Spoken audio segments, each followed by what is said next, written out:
12 సంవత్సరాలకు ఒక్కసారి 12 రోజుల పాటు జరిగేటువంటి గోదావరి పుష్కరాలు 2027కి సంబంధించినటువంటి తేదీలను అయితే ఎట్టకేలకైతే ప్రభుత్వం తేదీలు అయితే ఖరారు చేసింది.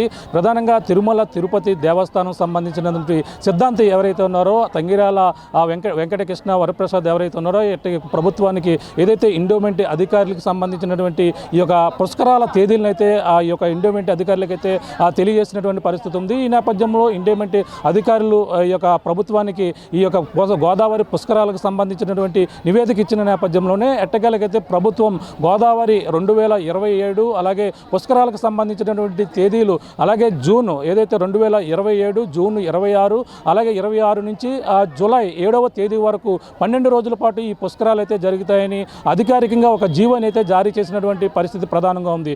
దీనికి సంబంధించినటువంటి ఇప్పటికే ఈ యొక్క పుష్కరాలకు పనులకు సంబంధించినటువంటి అన్ని కూడా ఏర్పాట్లు పక్కన ఇప్పటి నుంచే కూడా మొదలవుతున్నాయి. దీనికి సంబంధించినటువంటి ఒక కమిటీతో పాటు సీనియర్ ఐఏఎస్ అధికారులను ఇద్దరు ఐఏఎస్ అధికారులను కూడా ఇక్కడ ఈ యొక్క పుష్కరాలు నిర్వహించేందుకు పుష్కరాల సంబంధించినటువంటి ఏర్పాట్లు చేసేందుకు కూడా ఇప్పటికే ఒక కమిటీతో పాటు ఈ యొక్క సీనియర్ ఐఏఎస్ అధికారులను కూడా నియమిస్తూ కూడా ప్రభుత్వం అయితే ఉత్తర్వులు అయితే జారీ చేసిందని చెప్పాలి. దీనికి సంబంధించి ప్రధానంగా చూసుకుంటే ఉమ్మడి తూర్పుగోదావరి జిల్లా సంబంధించినటువంటి మంత్రి ఎవరైతే ఉన్నారో అలాగే పర్యాటక శాఖ మంత్రి కందులు దుర్గేష్తో పాటు రాజమండ్రి ఎంపీ పురంధేశ్వరితో పాటు అలాగే ముఖ్యంగా స్థానిక ఎమ్మెల్యే ఆదిరెడ్డి శ్రీనివాసు అలాగే స్థానిక ఈ యొక్క తూర్పుగోదావరి జిల్లా సంబంధించినటువంటి ఎమ్మెల్యేలతో కూడా ఒక కమిటీ ఇటీవల కూడా ఈ యొక్క రాజమండ్రిలో కూడా సమీక్షా సమావేశం కూడా నిర్వహించారు. ఈ యొక్క 2027 జరగబడినటువంటి పుష్కరాలు అత్యంత వైభవంగా జరిపేందుకు అన్ని ఏర్పాట్లు కూడా చేసేందుకు కూడా అన్ని ఇక్కడ సమీక్షా సమావేశం అన్ని శాఖలకు సంబంధించిన అధికారులతో ఈ యొక్క సమీక్షంగా అన్ని ఏర్పాట్లు కూడా చేసేందుకు కూడా ఈ యొక్క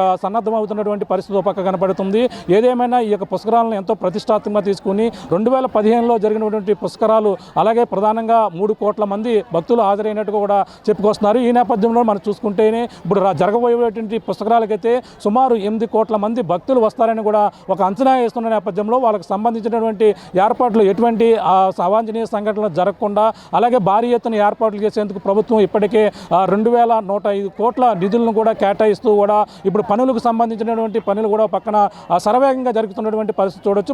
మనకి ప్రధానంగా తెలిసిందే గోదావరి పుష్కరాలంటే పెట్టింది పేర్లు. అలాగే రాజమండ్రి ఏదైతే ఈ యొక్క రాజమండ్రిలో అఖండ గోదావరిగా ఉన్నటువంటి మన పుష్కర ఘాటు చూస్తున్నాం. పుష్కర ఘాటు కావచ్చు అలాగే గోదావరి తీరంలో ఉన్నటువంటి అనేక ఘాట్లు కూడా అత్యంత సుందరంగా తీర్చిదిద్దేందుకు ఇప్పటికే అధికారులతో పాటు నాయకులు కూడా సంసిద్ధమవుతున్నటువంటి పరిస్థితి మనం చూడొచ్చు. ప్రస్తుతం గోదావరి ఏదైతే పుష్కర ఘాటు ఉందో ప్రధానంగా ఇక్కడ పుష్కర ఘాటు వద్దే ప్రతి ఒక్కరు కూడా ఈ గోదావరి పుష్కరాలకు సంబంధించిన స్నానాలు పుణ్యస్నానాలు ఆచరించాలని అందరూ కూడా ప్రతి ఒక్కరు కూడా వేచి చూస్తుంటారు. అటువంటి గోదావరి పుష్కర ఘాటును మనం చూస్తున్నాం. అత్యంత సుందరంగా తీర్చిదిద్దేందుకైతే ఇక్కడ అన్ని ఏర్పాట్లు కూడా శరవేగంగా కూడా గత కొన్ని రోజుల నుంచి కూడా కొనసాగుతున్నాయి. పుష్కర ఘాటులను స్నానాలు ఆచరించేందుకు అలాగే భక్తులకు ఎటువంటి అసౌకర్యం కలగకుండా అన్ని ఏర్పాట్లు చేస్తున్నాం. మనం చూడొచ్చు కోటిలింగాలు ఏదైతే దీనికి సంబంధించి రాజమండ్రి తీరంలో ఉన్నటువంటి ఆ కాతేరు మొదలుకొని ధవళేశ్వరం వరకు ఉన్నటువంటి పుష్కర ఘాట్లను అత్యంత సుందరంగా తీర్చిదిద్దేందుకు అధికారులు అయితే పక్కన సన్నద్ధమవుతున్నటువంటి పరిస్థితి కనపడుతుంది. ఈ నేపథ్యంలో ఇప్పుడు సంబంధించినటువంటి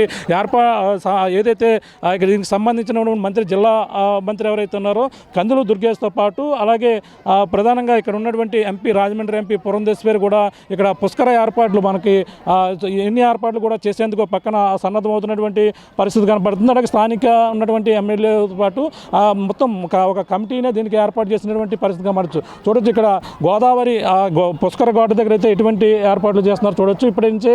అలాగే మరొక దీనికి సంబంధించినటువంటి ఏర్పాట్లు ఒక సంవత్సరం పైనే ఉన్న నేపథ్యంలోనే ఎటువంటి అవాంఛనీయ సంఘటనలు మనకు 2015లో గతంలో టీడీపీ ప్రభుత్వంలోనే దీనికి సంబంధించినటువంటి ఏర్పాట్లు కూడా అప్పట్లో చేశారు. దానికి సంబంధించినటువంటి ఈ యొక్క పుష్కరాలు ఎంతో ప్రతిష్టాత్మకంగా తీసుకుని ఎటువంటి ఇక్కడ అవాంఛనీయ సంఘటనలు అలాగే గతంలో 2015లో జరిగినటువంటి పుష్కరాలు అయితే ప్రధానంగా అప్పుడు అప్పుడు తొక్కిసలాట కూడా జరిగింది. అప్పుడు కూడా సంచలనంగా మారినటువంటి పరిస్థితి ఉంది. అటువంటి అప్పట్లో ప్రధానంగా తొక్కిసలాటలో 28 మంది వరకు కూడా ఈ యొక్క తొక్కిసలాటలో అప్పట్లో మృత్యువాత పడినటువంటి పరిస్థితి ఉంది. అప్పట్లో కూడా ఎన్నో ఆరోపణలు అయితే వచ్చాయి. ఏర్పాట్లపై విమర్శలు కూడా వచ్చాయి. కానీ అటువంటి విమర్శలకు తావు లేకుండా ఇప్పుడు 2027 జరిగేటువంటి గోదావరి పుష్కరాలు మనం చూడొచ్చు. ఇక్కడ నిత్య హారతి కావచ్చు అన్నీ కూడా మనకి సంబంధించినటువంటి ఇక్కడ ప్రతిరోజు కూడా గోదావరి పుష్కరాలకైతే ఇక్కడ నిత్య హారతి ఇస్తారు. గోదావరి నిత్య హారతి అని కూడా ఇక్కడ బోర్డులు ఫ్లెక్సీలు చూస్తున్నాం. ఇక్కడే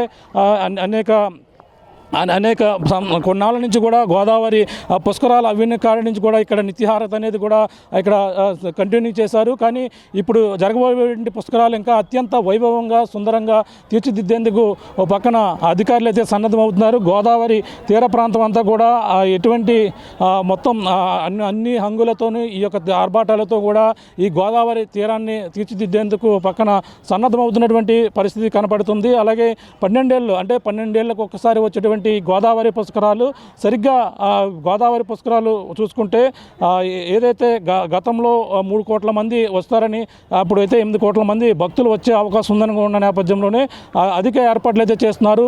ఈ గోదావరి పుష్కరాలు మన ప్రధానంగా గరుడు సింహరాశిలో ప్రవేశించే ఏడాదిలో అలాగే పవిత్ర గోదావరికి అయితే ఈ యొక్క పుష్కరాలు అయితే వస్తుంటాయి. ఆ విధంగానే పుష్కరాలను ఇక్కడ పుణ్యస్నానాలు ఆచరించేందుకు దాదాపుగా ఈ యొక్క ప్రాంతంలో గతంలోనే కొన్ని ఘాట్లు కొత్తగా కూడా ఏర్పడ్డాయి. అలాగే సరస్వతి ఘాట్ కావచ్చు, అలాగే ఇక్కడ నుంచి ఈ యొక్క పుష్కర ఘాటు, అలాగే కోటిలింగాల రేవు, ఇలా కాతేరు వరకు చూసుకుంటే అనేక ఘాట్లు కూడా ఇక్కడ గతంలో కూడా 2015లోనే ఈ యొక్క అంత్యత తీర్చిదిద్దారు. కానీ ఇప్పుడు ఇక్కడ సంబంధించినటువంటి ఏర్పాట్లు కూడా ఎటువంటి ఇబ్బందులు లేకుండా వచ్చేటువంటి భక్తులకి వాళ్ళ పుణ్యస్థానాలు ఆచరించేందుకు అలాగే వాళ్ళందరూ కూడా వెళ్ళేందుకు కూడా అనేక ఏర్పాట్లు చేస్తున్నటువంటి పరిస్థితి అయితే కనపడుతుంది. ఈ విధంగా ప్రతి ఒక్కరు కూడా ఇక్కడ గోదావరిలో పుణ్యస్నానాలు ఆచరించి ఇటువంటి ఇబ్బందులు తలగకుండా అలాగే ప్రతి ఒక్కరికి వెళ్లేందుకు దాదాపుగా 8 కోట్ల మంది భక్తులు వచ్చే అవకాశం ఉందని ఒక అంచనా వేస్తున్న నేపథ్యంలో ఈ యొక్క పుష్కర ఘాట్ని మరింత ఈ యొక్క ఘాటుల్లో గల ఈ యొక్క పుష్కర ఘాటులోనే మొత్తం అందరూ కూడా వచ్చి ఇక్కడే ఎక్కువ పుణ్యస్నానాలు చేసేందుకు కూడా ఆచరిస్తారు. గతంలో కూడా 2015లో ఈ యొక్క మొదటిగా సమయం ఏదైతే ఉందో అలాగే గరుడు సింహరాశిలో ప్రవేశించేటప్పుడే ఈ యొక్క గోదావరి తీరానికి ఈ యొక్క గోదావరి పుష్కరాలు వస్తున్న నేపథ్యంలోనే ఈ యొక్క పుష్కర ఘాటులోనే స్నానాలు చేస్తే పుణ్యఫలం వస్తుందనే అప్పట్లో ఒక ప్రచారంతోనే అధిక మంది భక్తులు ఇక్కడికే వచ్చి స్నానాలు ఆచరించేందుకు ప్రతి ఒక్కరు కూడా ఆసక్తి కనపరిచారు. కానీ ఇప్పుడు అన్ని ప్రాంతాలలో కూడా అందరూ కూడా స్నానాలు ఆచరించేందుకు కూడా భారీ ఎత్తున ఏర్పాట్లు చేస్తున్నారు.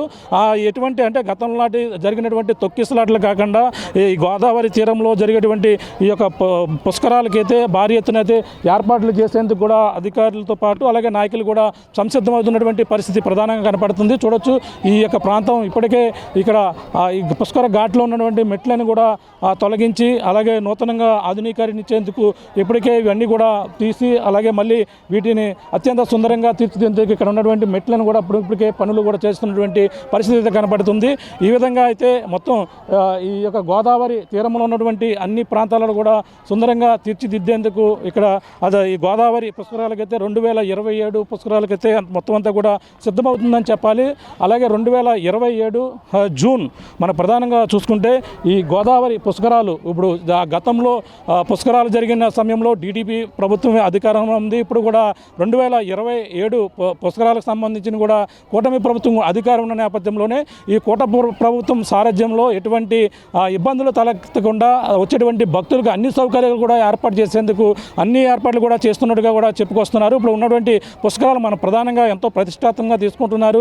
భక్తులు అంటే ఇక్కడ కాతేరు మొదలుకొని ధవిలాసం వరకు కూడా పుష్కర ఘాట్లు ఎన్నైతే పుష్కరాలు ఉన్నాయో అన్నీ కూడా అత్యంత సుందరంగా తీర్చిదిద్ది వచ్చేటువంటి భక్తులు అసౌకర్యం కలగకుండా వాళ్ళకి విఐపి ఘాట్లు కావచ్చు, వాళ్ళందరూ కూడా వచ్చేటువంటి భక్తులు కావచ్చు, అందరూ కూడా అత్యంత సుందరంగా ఈ యొక్క ఘాట్లు తీర్చిదిద్ది స్నానాలు ఆచరించి భక్తులకు ఎటువంటి ఇబ్బంది లేకుండా వెళ్ళేందుకు కూడా అన్ని ఏర్పాట్లు కూడా చేసుకుంటున్నారు. ఇప్పటికే దీనికి సంబంధించినటువంటి కమిటీలతో పాటు అధికారికంగా ప్రభుత్వం ఈ రోజు నుంచి జీవో జారీ చేసిన నేపథ్యంలో వీటికి సంబంధించినటువంటి పనులు సంవత్సరం ముందు నుంచే సర్వేగంగా జరగాలని పక్కన ఇప్పటికే ఒక కమిటీ వేసిన నేపథ్యంలోనే దగ్గరుండి ఇక్కడ ఉన్నటువంటి స్థానిక తూర్పుగోదావరి జిల్లా ఇన్ఛార్జ్ ఎవరైతే ఉన్నారో ప్రధానంగా ఇక్కడ ఒక మంత్రి కందుల దుర్గేష్ పర్యాటక శాఖ మంత్రి తన సారథ్యంతో పాటు అలాగే ఎంపీ పురంధేశ్వరి సారథ్యంలో మొత్తం ఇక్కడ ఉన్నటువంటి స్థానిక ఎమ్మెల్యేలు ఆదిరెడ్డి శ్రీనివాసు అలాగే రాజానగరం ఎమ్మెల్యే వత్తుల బలరామకృష్ణతో పాటు మొత్తం అందరూ కూడా ఈ యొక్క ప్రాంతాలలో ఎవరైతే ఉన్నారో అలాగే గోరంట్ల బొచ్చయ్య చౌదరి ఇవి మొత్తం అందరూ కూడా ఈ యొక్క పుణ్యస్థానాలు భక్తులు అత్యంత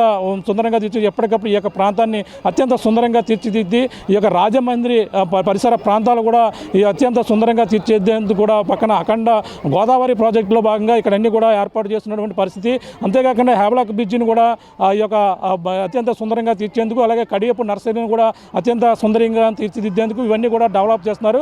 రాజమండ్రి ఇంకా మరింత సుందరంగా రాజమండ్రి పురవీధులు ప్రతి ఒక్క వీధి కూడా వచ్చేటటువంటి భక్తులతో కిటకిటలాడే అవకాశం ఉన్న నేపథ్యంలో కోట్లాది భక్తులు అంటే వచ్చేటటువంటి భక్తులు స్నానం ఆచరించి మళ్ళీ తిరిగి వెళ్ళే వరకు కూడా ఎటువంటి ఇబ్బందులు తలెత్తకుండా వాళ్ళకైతే అన్ని ఏర్పాట్లు చేయాలని అధికారులు అయితే జారీ చేస్తున్న నేపథ్యంలో ఈ పుష్కరాలకు సంబంధించినటువంటి ప్రభుత్వం అధికారికంగా జీవో జారీ చేసి ఇప్పుడు దీనికి సంబంధించినటువంటి ఏర్పాట్లు ఇప్పటి నుంచే కూడా మొదలెట్టి ఈ యొక్క 2027 అలాగే జూన్ 26 అలాగే జూలై 7వ తేదీ వరకు 12 రోజుల పాటు జరిగేటువంటి ఈ 12 సంవత్సరాలకు ఒక్కసారి వచ్చే పుష్కరాలు అయితే అత్యంత సుందరంగా తీర్చిదిద్దేందుకు వచ్చేటువంటి భక్తులకు అన్ని సౌకర్యాలతో ఏర్పాటు చేస్తున్నామని కూడా ఒక పక్కన ఇటీవల కమిటీ కూడా ఏర్పాటు చేసి మాట్లాడిన సందర్భం కూడా చూస్తాం. మొత్తం ఏది ఏమైనా 2027 సంబంధించినటువంటి పుష్కరాలు అయితే రాజమహేంద్రవరం మొత్తం సంసిద్ధంగా అత్యంత సుందరంగా తీర్చిదిద్దేందుకు అధికారులతో పాటు నాయకులందరూ కూడా ఎప్పటి నుంచే సంసిద్ధమవుతున్నటువంటి పరిస్థితి ప్రధానంగా కనపడుతుందని చెప్పాలి. ఇది కూడా తాజా పరిస్థితి.